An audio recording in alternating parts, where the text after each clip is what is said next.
अन्नदाता। पग पग पर है संग तुम्हारे अन्नदाता। लहू किसानों का बन के पसीना सींचता है धरती का सीना।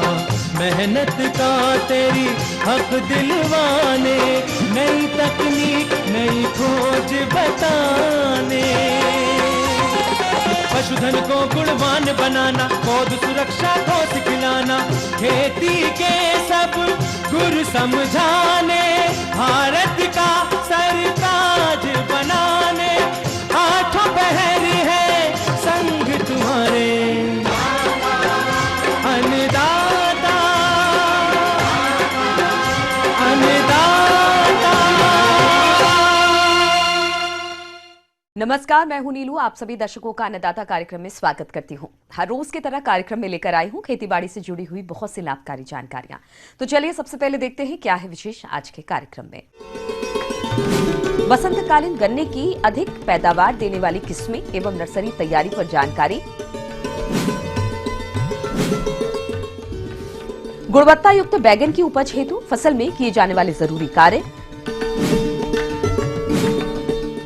दुधारू पशुओं में लीवर फ्लू की समस्या एवं निदान पर जानकारी।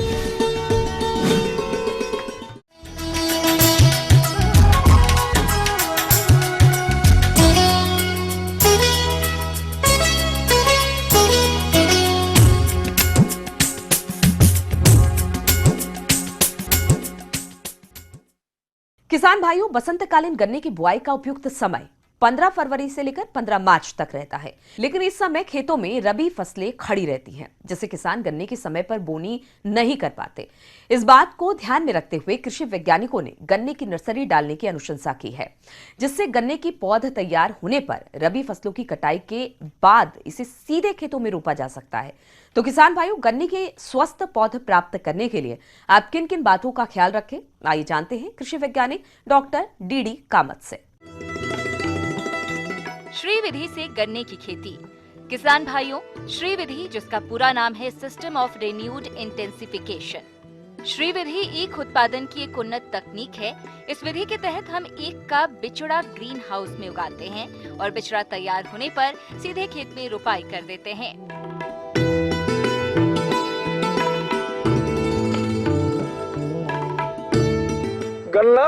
गन्ना एक लंबी अवधि का फसल है। किसानों को गन्ना रोप के लिए समय नहीं मिल पाता है। इसके लिए गन्ने का अभी इस समय बड चिप मेथड से उसकी आंख निकाल करके उसका पौधा तैयार कर लें और 1 से 1.5 महीने में वो पौधे तैयार रहेंगे।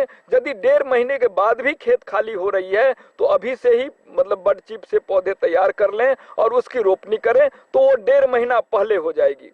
यानी यदि किसान का खेत, गेहूं का खेत खाली हो रहा है मार्च के लास्ट में या अप्रैल के फर्स्ट वीक में, तो वो 15 फरवरी के आसपास वो बड चिप से बिचड़े तैयार कर लें और उसके बाद उसकी रोपाई करें तो वो 1.5 महीने मतलब वो फरवरी प्लांटिंग कही जाएगी और उससे किसान बसंतकालीन रोप से भी अच्छी से अच्छी उपज प्राप्त कर सकते हैं।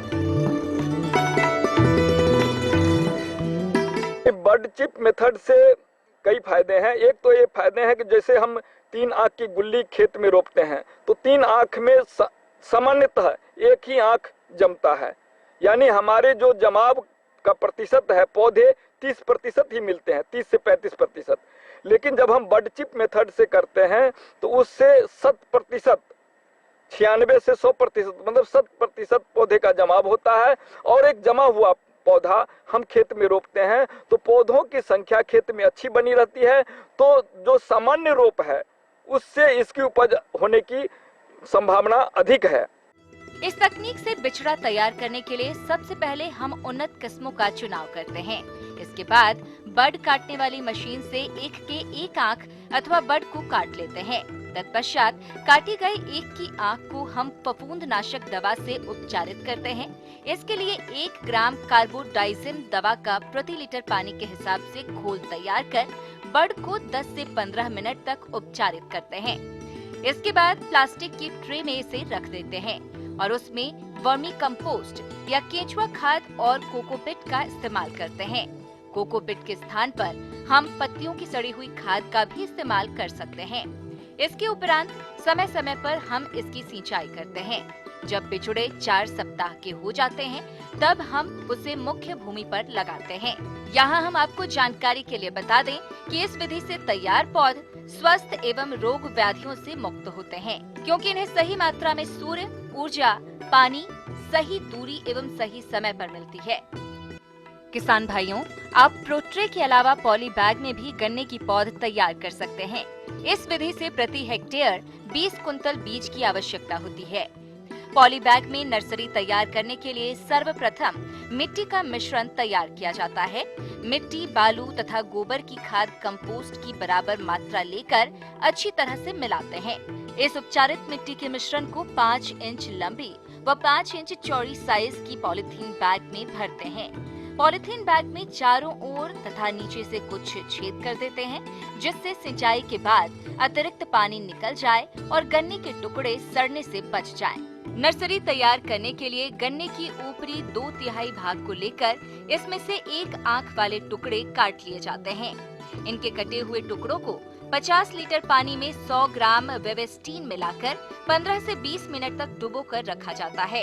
इसके बाद कटे हुए उपचारित टुकड़ों को पॉलीथीन बैग में लंबवत अवस्था में इस प्रकार रखते हैं कि आंख ऊपर की ओर रहे। तत्पश्चात इसके ऊपर 2 से 3 सेंटीमीटर मिट्टी की तह बिछाते हैं और एक हल्की सिंचाई कर देते हैं। पॉली बैग नर्सरी में 5 से 6 दिन के अंतराल पर 2 से 3 बार पानी का छिड़काव करते हैं। 3-4 सप्ताह में अच्छा जमाव हो जाता है और 3 से 4 पत्तियां निकल आती हैं, जिनकी लंबाई लगभग 6 इंच होती है। तैयार खेत में जिसमें इन पौधों की रोपाई की जानी है, 90 सेंटीमीटर दूरी पर जीजर द्वारा कोण बना लेते हैं। इन कोड़ों में 45 सेंटीमीटर दूरी पर पौधों की रोपाई करनी चाहिए। इस प्रकार 1 हेक्टेयर में लगभग 23,500 पौधे लगते हैं। रोपाई के तुरंत बाद सिंचाई करनी चाहिए। रोपाई पश्चात 8 से 10 दिन बाद खेत का निरीक्षण करें। यदि किसी स्थान पर पौधे सूख गए अथवा मर गए हों, तो उस स्थान पर फिर से नए पौधों की रोपाई कर देनी चाहिए।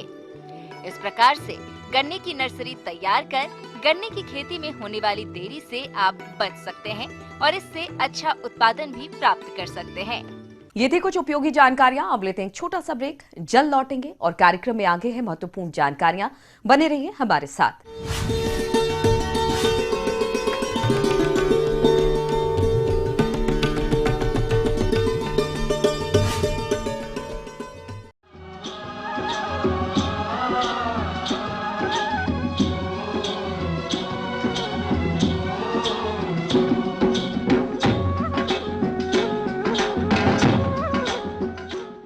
ब्रेक के बाद एक बार फिर से आप सभी दर्शकों का अन्नदाता कार्यक्रम में स्वागत है। बढ़ते हैं अगली प्रस्तुति की ओर।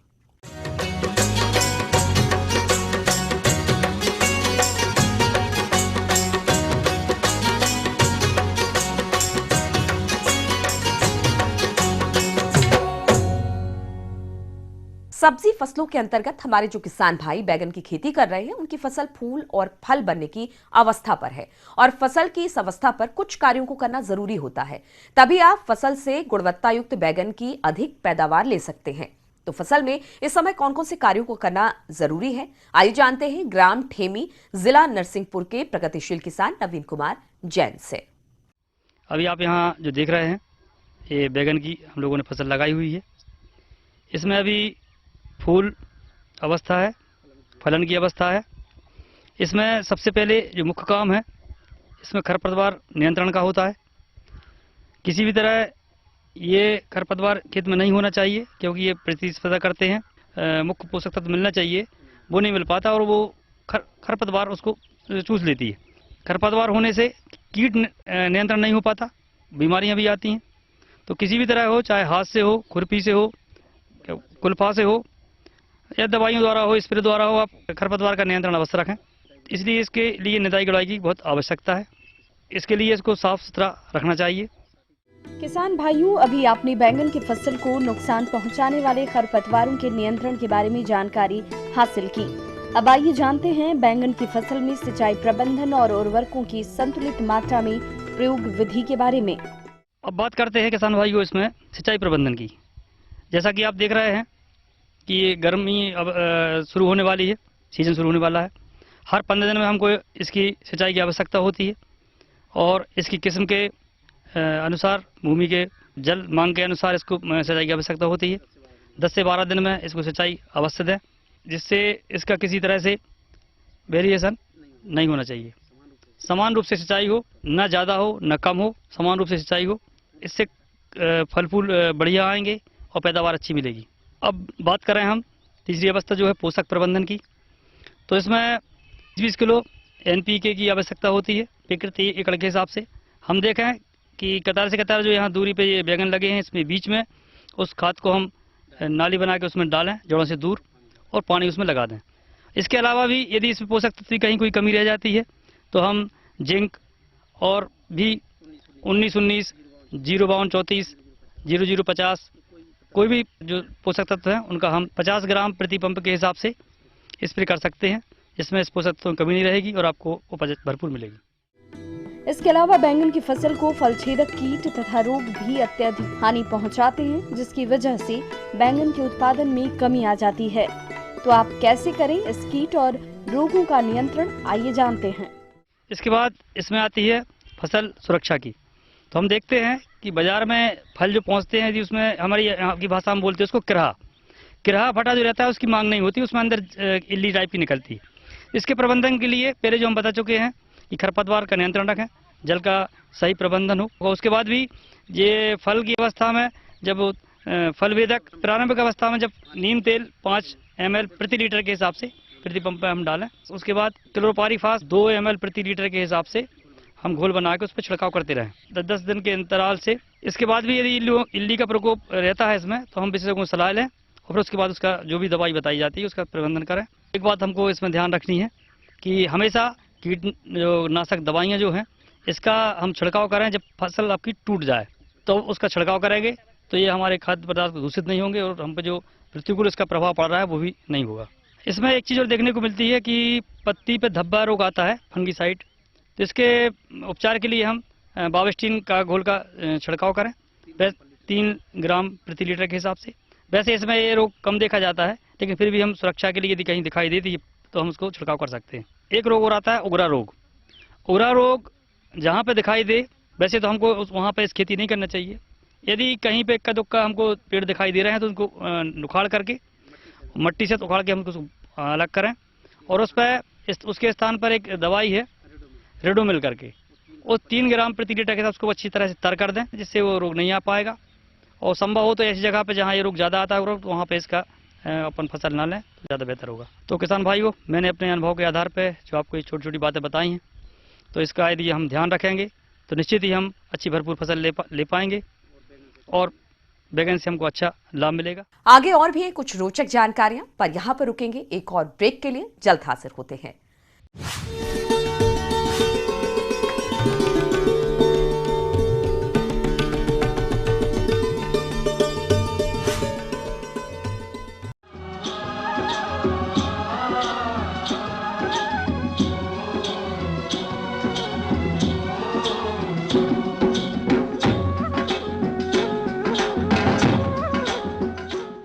ब्रेक के बाद आप सभी दर्शकों का स्वागत है। चलिए अब रुक करते हैं अगली कड़ी की ओर।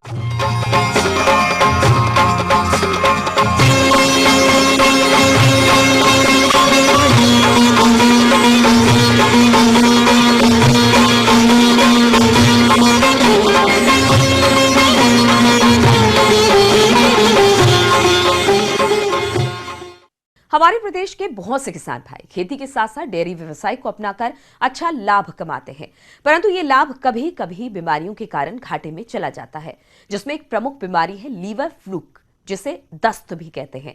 इस रोग की चपेट में आने से दुधारू पशु बहुत कमजोर हो जाते हैं। इसका सीधा प्रभाव इनसे मिलने वाले दुग्ध उत्पादन पर पड़ता है। तो आप दुधारू पशुओं को इस समस्या से कैसे बचाएं, इस बारे में जानकारी दे रहे हैं पशु वैज्ञानिक डॉक्टर सरोज कुमार। आज हम लोग एक बहुत ही महत्वपूर्ण बीमारी के विषय में चर्चा करने जा रहे हैं। वो है पशुओं में होने वाला छीरा रोग नाम की बीमारी।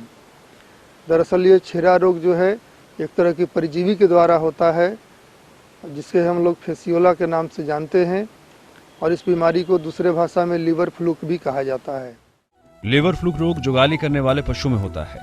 इसका इन्फेक्शन प्राय वर्षा ऋतु में होता है तथा पशु में रोग का लक्षण जाड़े की ऋतु में देखने को मिलता है। जब तक कि लीवर सड़कर खराब हो चुका होता है, ये यकृत तथा पित्त नली को आघात पहुंचाता है। रोगग्रस्त पशु की भूख धीरे धीरे कम हो जाती है, पशु सुस्त रहता है, पशु दुर्बल तथा कमजोर हो जाता है, खाना बंद कर देता है, आंखों में सूजन आ जाती है, दूध की मात्रा कम हो जाती है, कभी कभी जबड़े और टांगों के भीतर सूजन भी आ जाती है। अधिक दस्त होने से कभी कभी गर्भपात भी हो जाता है। पहले रोगी पशु कष्ट से पीड़ित रहता है, बाद में दुर्गंध युक्त दस्त आने लगता है। पशु कमजोर दुबला होकर चिकित्सा के अभाव में मृत्यु का शिकार भी हो जाता है। ये रोग बहुधा तराई तथा जल जमाव वाले क्षेत्रों में अधिक पाया जाता है। और आइए अब जानते हैं इस रोग से बचाव के बारे में। ये बीमारी का जो परजीवी है, दरअसल उसके अंडे जो है जल जमाव जो हिस्से होते हैं वह जल के अंदर में ही इसके अंडे जो है पनपते हैं, और इसका जो मेरासीडियम है, लार्वा है, वो निकल के जो आसपास के घास होते हैं उस पे चले जाते हैं, जिसके लिए एक घोंघा जो है उसको पानी से लेकर के ज़मीन पे लाता है, और उसके बाद ये परजीवी जो है घास में जाकर चिपक जाते हैं। जब हम लोग अपने पशुओं को वहाँ वैसे हिस्से में चराते हैं जहाँ पे पानी के आसपास घास जमा हुआ है, तो उसके माध्यम से ये परजीवी जो है वो पशु के शरीर में प्रवेश कर जाते हैं, और धीरे धीरे ये लीवर के अंदर जा कर के पशु के लीवर को नष्ट करना शुरू कर देते हैं। अगर ऐसा लक्षण आपके पशु में दिखाई पड़ता हो तो आपको चाहिए कि पशु को तुरंत वैसे जगह से घास खिलाना बंद कर देना चाहिए जहाँ पे आसपास में पानी जमा है। और इसके अलावा बचाव के लिए आप तुरंत जो है पशु को पशु चिकित्सक की देख रेख में ऑक्सीक्लोजानाइड नाम की दवा एक आती है, वो शरीर के भार के अनुपात में अपने पशु को पिलावें, जिससे कि आपका पशु जल्द ठीक हो सके। इसके अलावा इस बात का भी ध्यान रखना आवश्यक है कि पशु के शरीर में पानी की मात्रा ज़्यादा कम नहीं हो। अगर ज़्यादा पतला पखाना होने से शरीर में पानी अगर 10% से ज़्यादा कम हो जाता है तो स्थिति भयावह हो जाती है। ऐसी परिस्थिति में पशु को नॉर्मल सलाइन चढ़ाना आवश्यक हो सकता है, जो कि आप पशु चिकित्सक की देख रेख में कराएंगे। इसके अलावा पशुओं की कमजोरी दूर करने के लिए पशुओं को ACT लार्सन टॉनिक 5 से 10 मिलीलीटर सप्ताह में एक बार त्वचा में दें। दवा के साथ में विटामिन B कॉम्प्लेक्स की सुई एक दिन अंतराल पर मांस में दें। परामर्श एवं चिकित्सा हेतु अपने इलाके के निकटतम पशु चिकित्सक से संपर्क स्थापित करें। इसके अलावा इस बीमारी के बायोलॉजिकल कंट्रोल के लिए बत्तख उस हिस्से में अगर पाला जाए तो बहुत आसानी से कंट्रोल हो जाता है। बत्तख जो है वो जो घोंघा होता है जिसके कारण से ये बीमारी जल से घास पे आती है, तो उस घोंघे को बत्तख वो खा जाते हैं, जिससे कि इस बीमारी का फैलाव होना बंद हो जाता है। तो प्रभावित इलाके में बत्तख पालना एक तरह का जैविक उपाय भी है, जिसके द्वारा हम इस बीमारी को फैलने से रोक सकते हैं।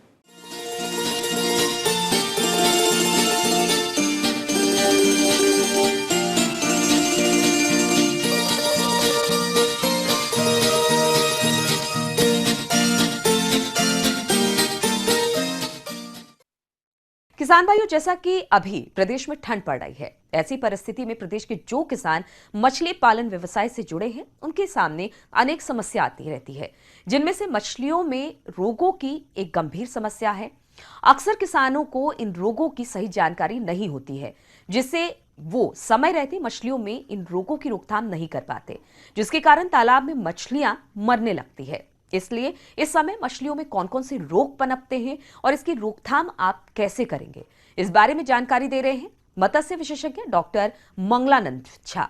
की अभी बीमारी है उसमें 2-3 बीमारियां लग सकती है। उसका पंख सड़न हो सकता है, गल्फ रॉट जिसको कहते हैं, गल्फर है वो भी सरती है, और एक बीमारी आती है जिसको कि किसान औसतन जो कहता है जो हमारी मछलियों में लाल लाल घाव हो गया है सर, अल्सर रोग लगती है, जिसको कि अल्सरेटिव फिश सिंड्रोम डिजीज कहते हैं।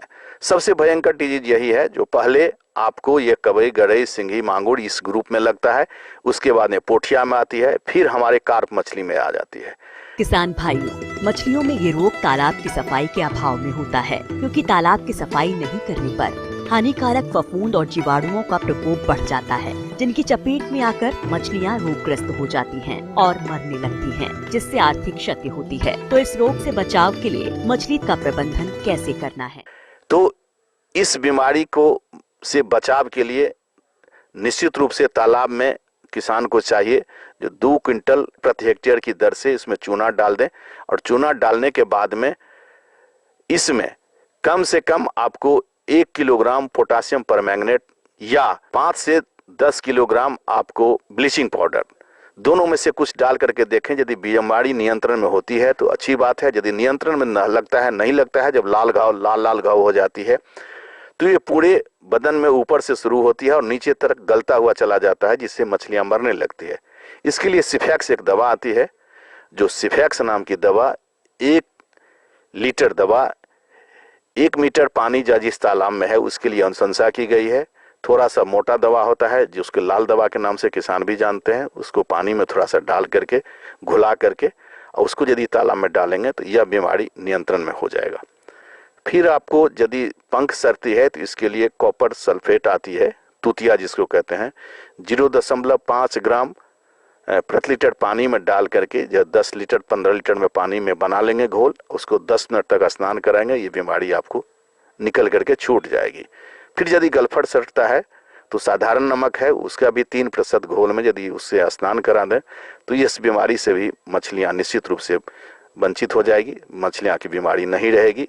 चूना प्रति महीना हम यदि डालें तो पानी में कोई पानी प्रदूषित नहीं होगी, मछलियों की बर्बाद होगी, मछलियों को ज़्यादा ऑक्सीजन भी मिलेगी और माहवारी जाल चलावे। मछलियों की अच्छी वृद्धि के लिए कृत्रिम आहार की जरूरत होती है। इस आहार को बनाने के लिए इसमें उपयोग किए जाने वाले अवयव की प्रतिशत मात्रा इस प्रकार है।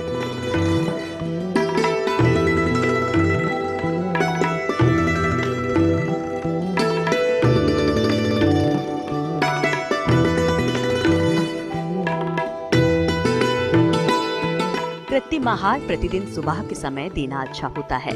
आहार को देने के लिए इन मिश्रणों को थैले या बोरे में भरकर बोरे के निचले हिस्से में छोटे छोटे छेद बनाकर बांस के सहारे तालाब में लटका देना चाहिए, ताकि मछलियां बोरे के छेदों से धीरे धीरे भोजन करती रहें। जो इसका मेरा पीएच मान कितना है, पीएच मान सही पीएच मान रखे, पानी सही रखे, पूरक आहार दे और अधिक संख्या में मछली का पालन नहीं करे।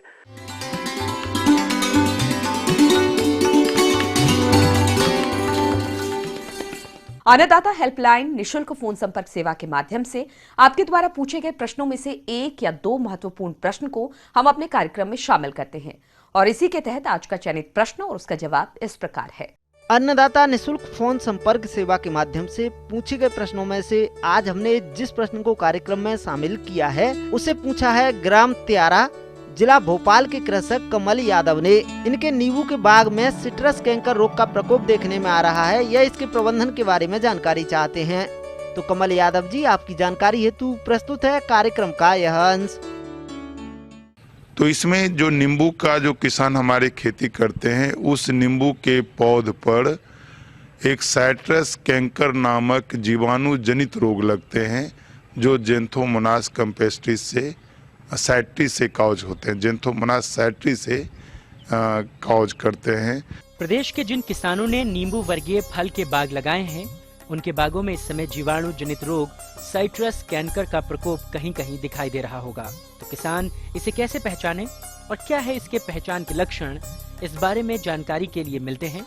जो पौध होता है नींबू का या जो नींबू का पेड़ होता है, उसके सभी भागों को प्रभावित करते हैं और इसका मुख्य लक्षण है ऊपर वाले किसी भी, जैसे पत्ती पर यदि सर्कुलर धब्बे बने या गोल नुमा धब्बा बना तो वो पत्ती मोटा हो जाता है और उसमें एक कॉर्क टाइप का, उसमें एक उभरा उभरा लक्षण दिखाई देता है। यदि नींबू के फल पर लगा तो नींबू के छिलके पर भी घुमावदार वो क्रैकिंग या वाटर शॉक लीजन आपको लगेगा और बाजार में लोग वैसे धब्बेदार या धब्बानुमा फल को कोई खरीदना नहीं चाहता है। और उसमें आपका जब यह रोग से प्रभावित पौधा होगा तो पत्तियां झड़ने लगते हैं, फूल कम आएंगे और उसका पेट्यूल जो होता है वो छोटा हो जाता है। उसका जो तने में यदि आएंगे तो वहाँ पर सूख जाता है, सूखने लगता है। आक्रांत अवस्था में तो पूरा पेड़ ही सूखने लगता है या फल फूल नहीं लगते हैं।